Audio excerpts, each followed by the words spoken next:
So usually people say things they normally wouldn't say without the oxygen, without the pressure. That's all the concept of the Under Pressure podcast. You need to make sure you're allowed to fail, and that only comes from great relationships with your business, your clients, and all that, right? It's obviously become a very busy event, and also a strong contributor to the Portuguese economy with an estimated value of 100 million euros in contribution this week alone. It's just believing in what you're doing, what you have done, learn from that. Take it with you. No time is wasted.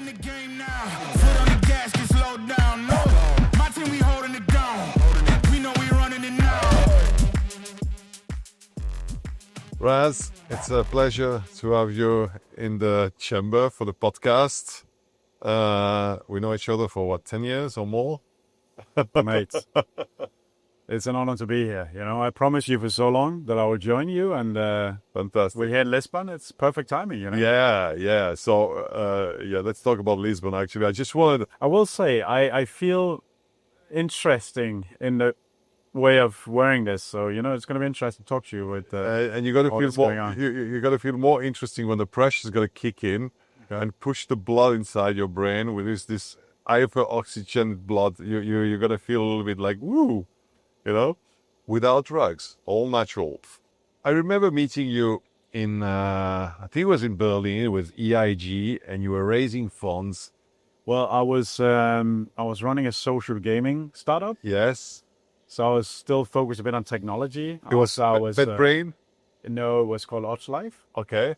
Exactly, Odds Life. And I recently I left Every Matrix, which was part of the founding team, and I was sort of, been working with technology for years. So I wanted to continue on that path in terms of being able to keep developing something exciting at a time where, there was a lot of focus on social gaming. Yeah. So I had domains like oddslife and casinolife.com, and I wanted to work a bit with that. So I had developers coming in. I was sort of setting all that up, but at the same time, I obviously had this company called SBC, right, which was focused on events, sort of on a small scale as well as media. So I had these two businesses, but you're absolutely right. I was very focused on social gaming back then. Yeah, technology. And when I met you, you were at Every Matrix, or you just exited Every Matrix. If I remember well. And Absolutely. We had this conversation in Berlin, I remember, with my ex-business partner, Charles, about investing in a company. And that was... But you're also doing the Slots Million and all these things. Yeah, you were very busy as well. We were doing Slots Million back in time. So we're in Lisbon now. You pulled out the Legends game. I'm not a big football fan, but to be honest, I felt such an energy, adrenaline. We were lucky enough with my business partner, Vigen Balinov, to be on the field at the end of the game with all these amazing players. I can't name them all. They were, oh my God, the Portugal legends in the world, legends like Figo, Kaká, exactly, Del Piero. Big go.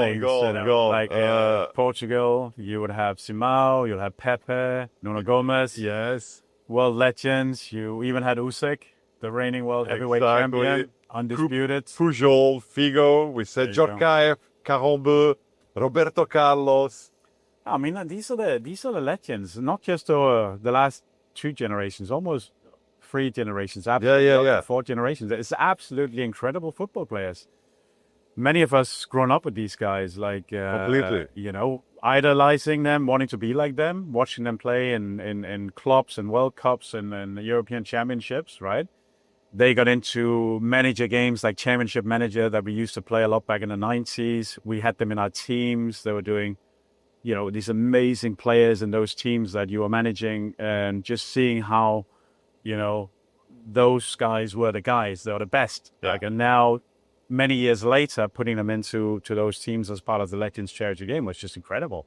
Also, something that was really nice to see is how all the kids were there, and they were signing Pujol. I took a photo of Pujol signing maybe for Alpha now shirts for the kids.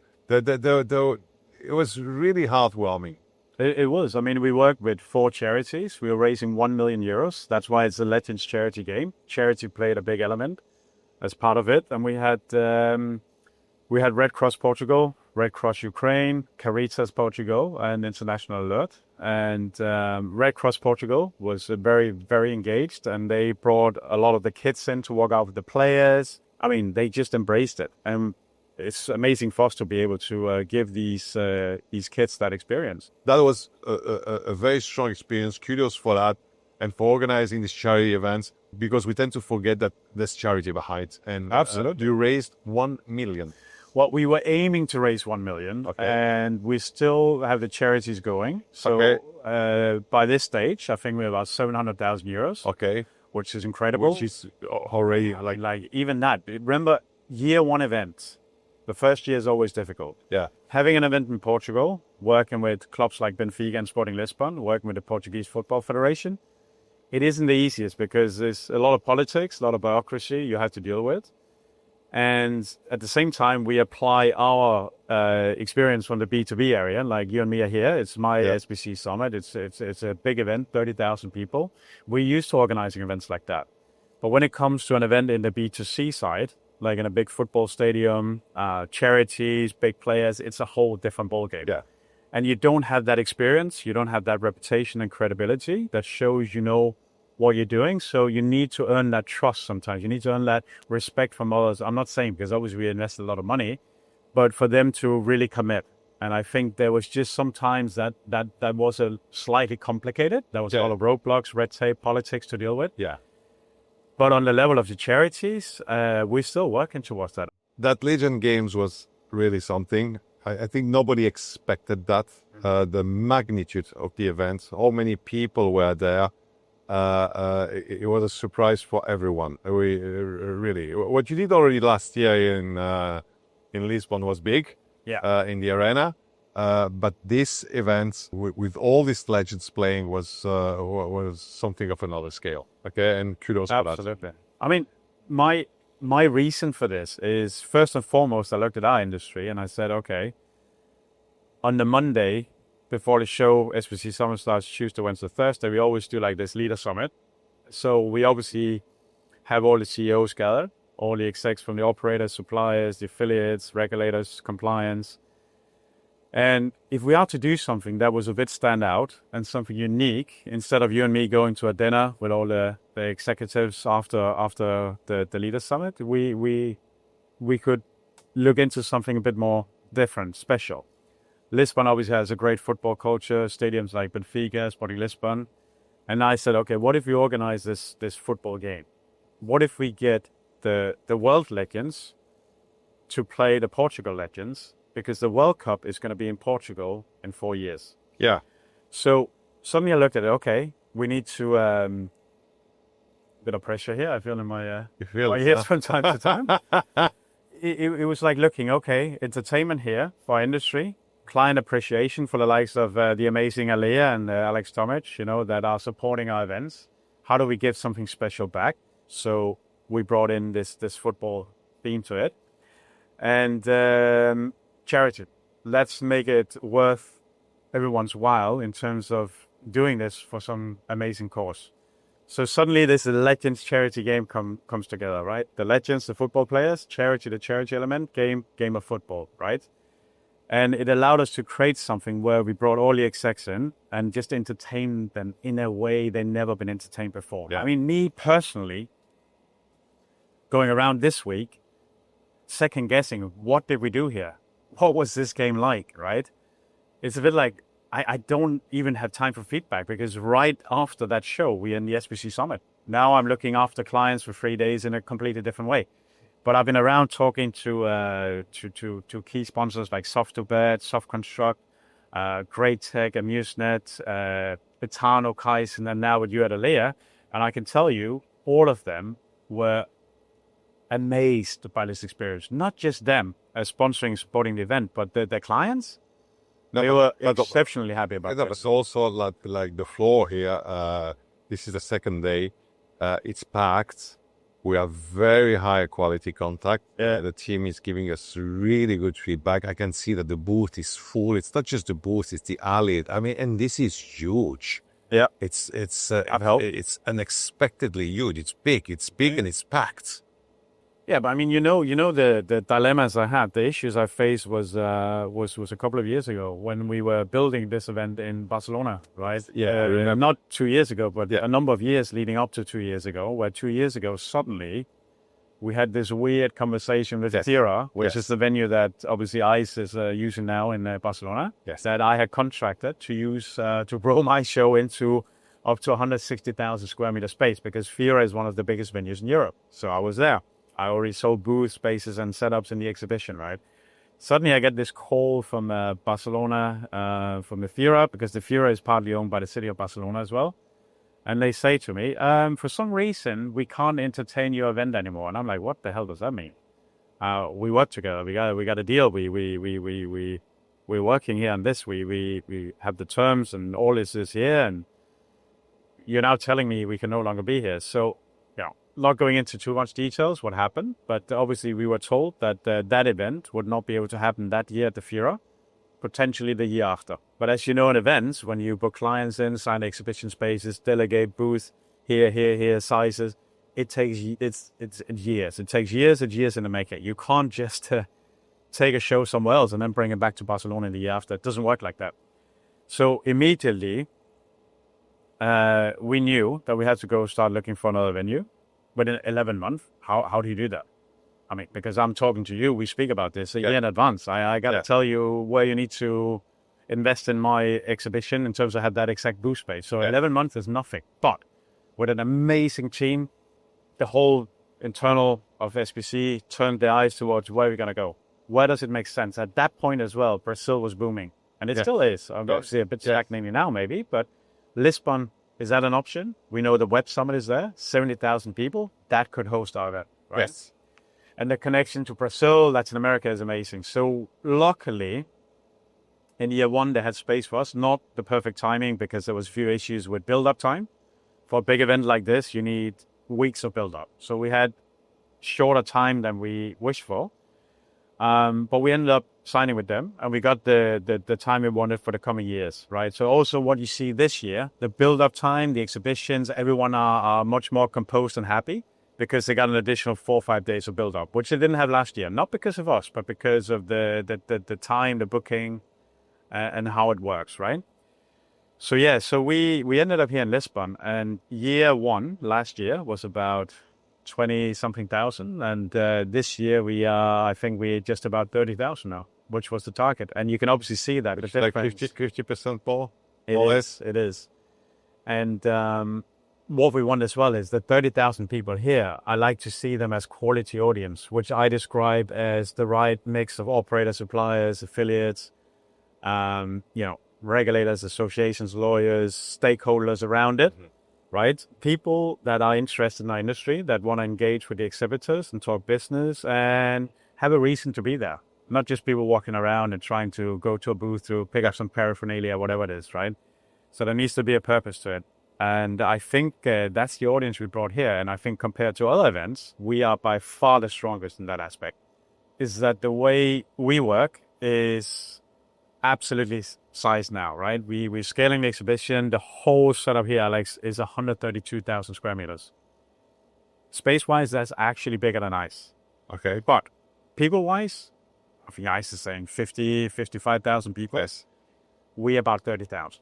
But look at how busy it is. So, we can scale here another year, probably to 35. But more than that, it's going to be complicated because, as you know, Lisbon has about 25-something thousand room nights. Okay. And I think pretty much every hotel in Lisbon is booked now, right? So it's obviously become a very busy event and also a strong contributor to the Portuguese economy with an estimated value of 100 million euros in contribution this week alone, not including the Legends Charity game. Yeah. So I think what we built here is very good. And I think we can grow here for the coming years, as I said. It doesn't necessarily have to be in terms of more and more people. Okay. But in terms of the quality, the experiences around it, how do you make the Legends Charity game better for next year? Is it something people are interested in? What other experiences would work? That's what I need to gather of information this year from likes of you and every other client to think, what is it that people like to see? What makes people happy? What makes them enjoy the show? what makes them want to stay here. You see all the food festivals we build in. Yeah. People have no reason to leave the expo for 3 days unless they go to dinners and parties in the evening. Yeah. And as you've seen, I don't think there's many places in Europe that has a event location exhibition that sits in such a nice area and surrounding. It's quite beautiful around here. But so knowing the size now of this venue and the growth of SBC in Lisbon, where do you see this show in 2 or 3 years? Do you think it can stay here, or you would have to move somewhere else? I think that depends a bit more on Lisbon and Portugal. Lisbon as a city, Portugal as a country. Do they appreciate the value and the contribution we're offering to the Portuguese economy? And as I said, I'm pretty transparent in those things. Show takes time. First year in Lisbon, second year now. People realize more and more that it's quite a strong, big show. So what happens when show becomes these sizes is it becomes more political. Yeah. It becomes a lot more about how governments support you. And politicians and tourism, etc., are supporting you. Exactly. Because what I do is I spend millions of euros to create the show. Obviously, I get a lot of sponsorship in. But overall, of course, it's a great investment that I make into Lisbon that works in their favor, because all the hotels, the restaurants, and everything else is full, right? So they generate a lot of revenue for the city, for the country, and other big cities around Europe and other parts of the world obviously interest in such contributions. So you obviously need to be a little bit more political and start, agreeing to good reasons to stay with the show here. So I say, my plan is to stay for the coming 4 or 5 years at least, ideally more, in Lisbon. Okay. But we expect to get the support. We have had great feedback now from the government. It took a bit of time, but I think so, because I think right now we have good discussions going on, and we should see that come to fruition. And they're both parties being happy about working together to create something even better. Let's go back in time when you founded SBC. Which year was it? SBC, it was, you can argue 2009. Yeah. 2009. Yeah. What happened in 2020? I mean... you're back to COVID, or? Of course. I mean, even the industry... To be honest, I would say COVID wasn't great for most of us. We are in the gaming industry, right? So there was a lot of companies benefiting from... The B2C companies. Basically. Yeah, exactly. It wasn't complete disaster for the industry, but certainly for anyone organizing events with physical venues and having to bring people together. Like if people can't leave their home, they can't travel, and they can't shake their hands or whatever, obviously you can't do an event. So I think on that level, it created an immediate stop to all business. So what we had to do is we had to go out and invent a way of digitally connecting people. And I think... what happened is SBC by far created the first strong, big digital event called the SBC Digital Summit. Or was it SBC Summit Digital, one of the two. And it worked pretty well. People were happy. They could sort of exhibit online, their conference and all that. And it was great. We had very, very strong speakers. But what happened is gradually the interest for a digital event died down a bit, sponsorship. There's no way you can generate the same revenue as you would do with a physical event, right? Obviously. So over a period of a year and a half, there was a lot of juggling back and forth because, as you can imagine, Alex, any other venue, restaurants, expos, conference center, whatever it is, they also want money. They needed money, right? So if you had a deal with them, you needed to get out because you couldn't host the event. Yeah. You had a deal with them, and they would enforce that and saying that it's not their fault they're not able to do the event. You paid for it, so they're not going to get the deposit or whatever it is back. So people were very reluctant to do anything because they could not jeopardize the amount of money they had that needed to be paid to staff. So it's almost like working on a break even, like managing loss mode with staff. How do you risk something in terms of getting a venue, an event live? Because you don't know if you can have it, so you can't risk the money, because you might have to pay a venue with money you don't have. Yeah. So no one could really do anything. It was tough. It was very tough. But it was also something that kickstarted many of us into a stronger growth path post-COVID, right? It was about staying relentless and focused and knowing what to do and make the right decisions. I did not personally lay any employees off. I didn't furlough anyone. UK had a furlough. That's remarkable. Well, it was also back to you guys and many of our partners. If we didn't receive the support, because you didn't get it from the venues, but the partners kept giving that support, that made you have enough balance to work with to at least manage this. It wasn't like any sponsors and clients dropped out and said, we're not going to support you. It was just in a different way. So it may be also in a smaller way, no? Yeah, not in a smaller, but we're obviously not talking about spending millions on venues and other things. It's mainly to retain your staff. Making sure, because staff becomes key. Obviously, you got to balance and you got to manage growth and all this. How can you do that when you don't have anything to grow with? And it's almost like you reset the business. It's obviously tough when you're growing. Reset. And then patiently waiting a year and a half or 2 years before you can do anything again. How do you prepare yourself when this at some point will be over? Boom, come out running. You gotta keep your staff. Did you shift the business during COVID? Is there any ideas or new business line that came out of that? You know, out of necessity? I think many people would think, like you saw billion-dollar companies arising from people providing a conference app that could facilitate digital event. Suddenly there was digital apps that came out and that was worth billions because they facilitated digital events, right? But after COVID, they had to shift into becoming more like conference apps for live events because there's no business anymore. I think many thought that a way of creating hybrid events is going to be something you do, but it wasn't. It was all back to physical, right? Face to face. So what I think we're looking at here is like maybe thinking hybrid should be a thing you should keep here and like keep investing in. But at the same time, I would say, no, it literally stayed the same.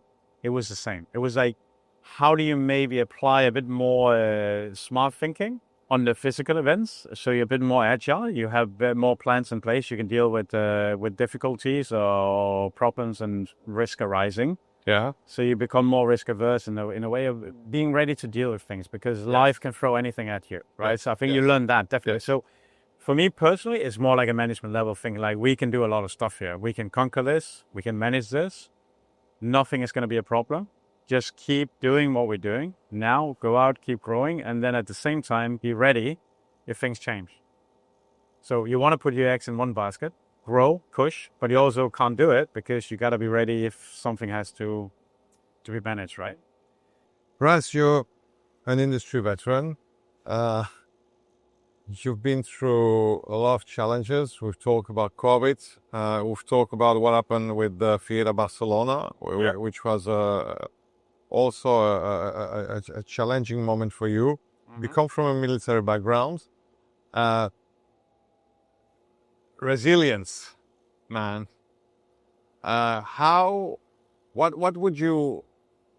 What advice would you give to entrepreneurs from the iGaming industry about resilience and about how do you face challenges?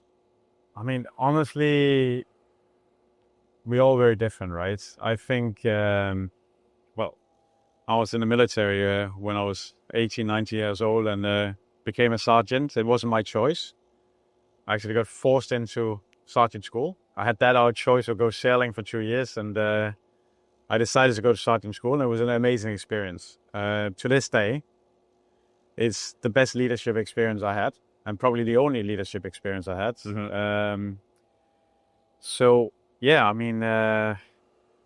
Back then you were taught to really manage on a lot of psychological stress and situations you normally wouldn't be comfortable with.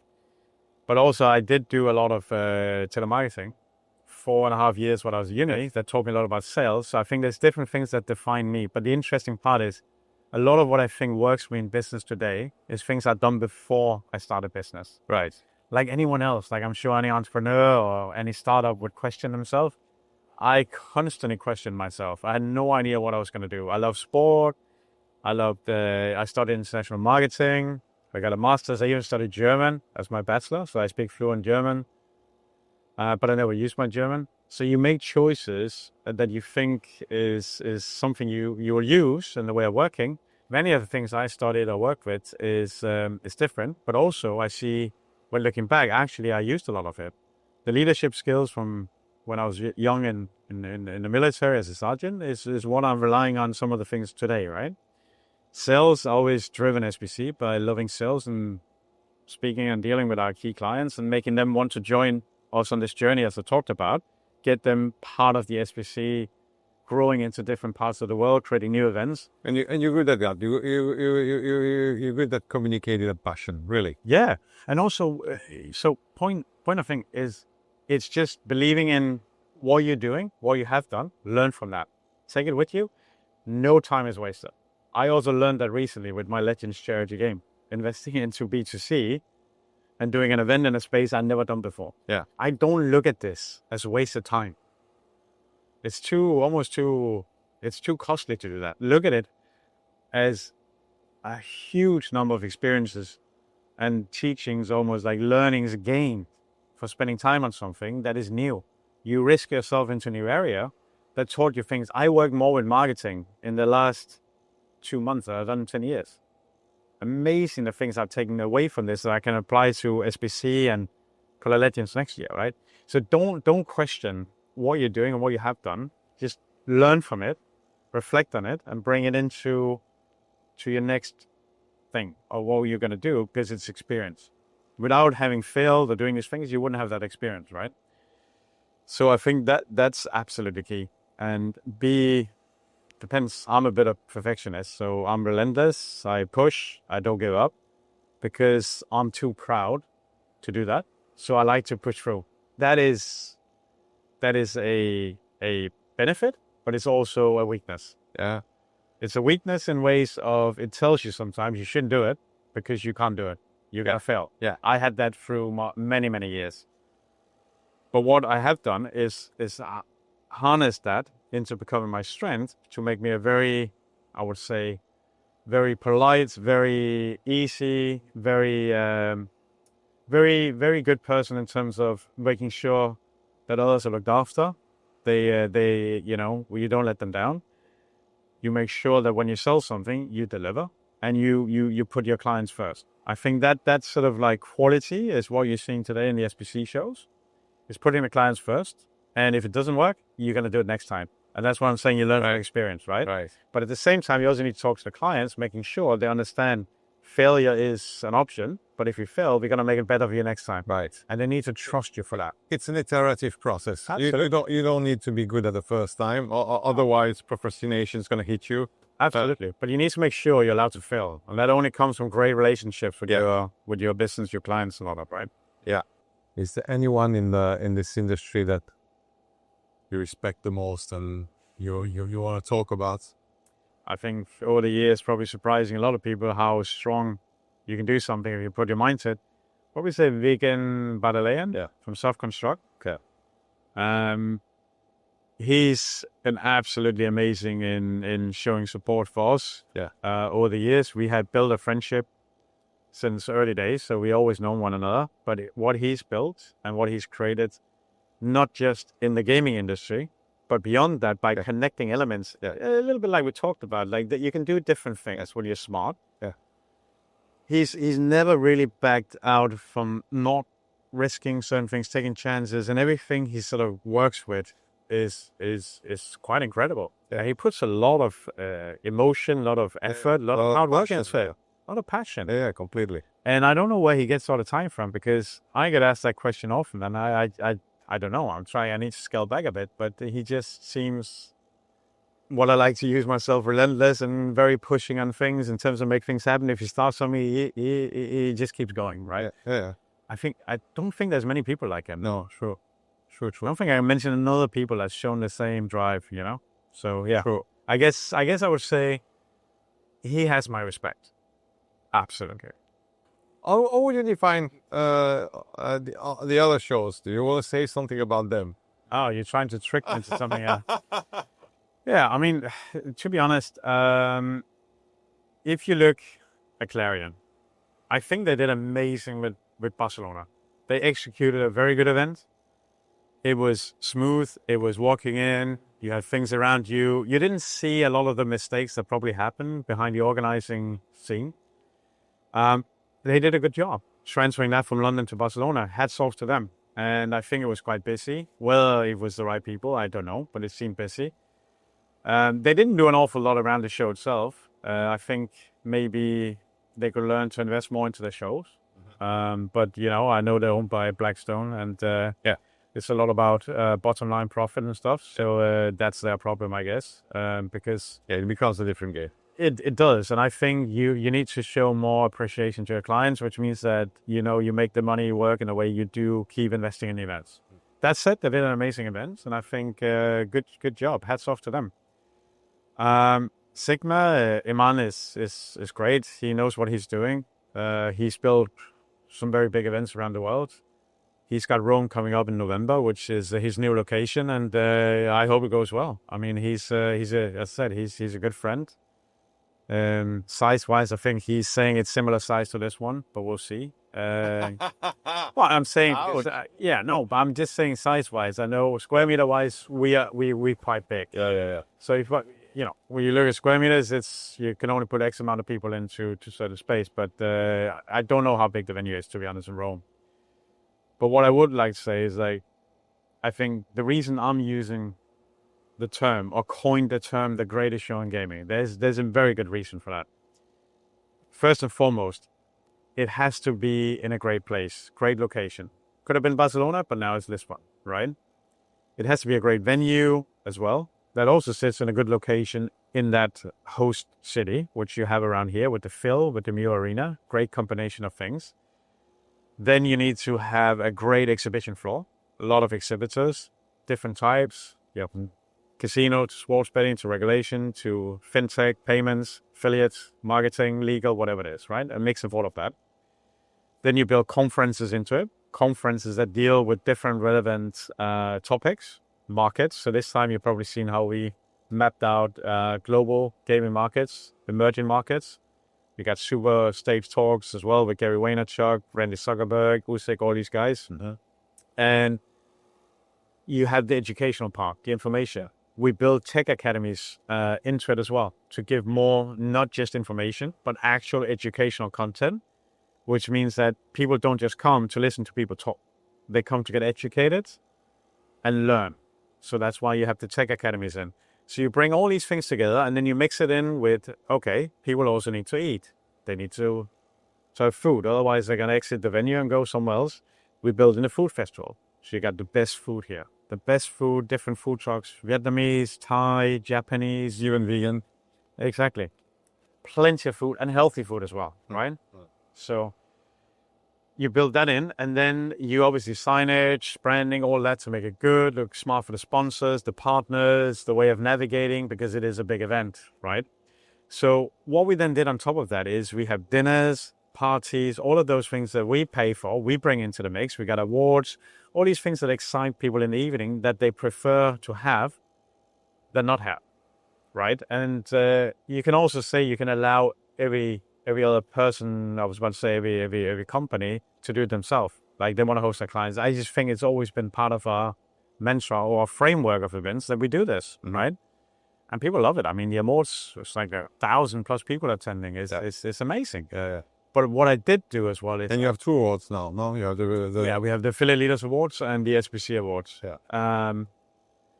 We have the Infinity now, which is me toying a bit with some of the things you like to experiment with, which was a bit of B2C and a bit of B2B. How do you take music and add into the mix live music? But what type of live music? I've always been a hard rock type, Guns N' Roses, Metallica. But recently, over the years, I guess more in the gym, more beats and sort of that, DJs, music really grown on me, right? And I looked at all these festivals around the world with Tomorrowland or Lollapalooza or whatever it is. It's just so many amazing events where people just go in masses. They love it. They're there for days of just enjoying the music, right? And what if you take part of that experience into one evening at another event?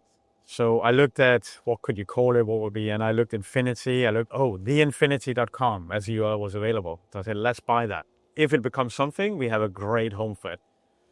So that was the birth of Infinity Lisbon, which last year had Miss Monique, Don Diablo, and Darude perform at the final evening after the SBC Awards. An amazing show of 4 hours, just incredible DJ music and stage show, all combined with 5,000-6,000 people just loving it, right? We continued that into Rio. I brought Afrojack and Dub Dogs. An incredible show in Rio as well. I mean, like, it was like everyone was like, "Wow, what is this? This is amazing!" Like the stage show, the pyros, the fire, the entertainment. It was on another level. What people had seen before. Again, main thing here is client appreciation. It isn't so much about the music. It is about music, of course, but it's not about creating something. To invent something new. It's about something that works in the context of people being there. Something that they make them feel more value, right? That's the point. And the last thing I think missed in this context of what is the greatest show in gaming was the Legends charity game. Football, sports, we don't have sports, charity, and one evening that fits in of just pure excitement.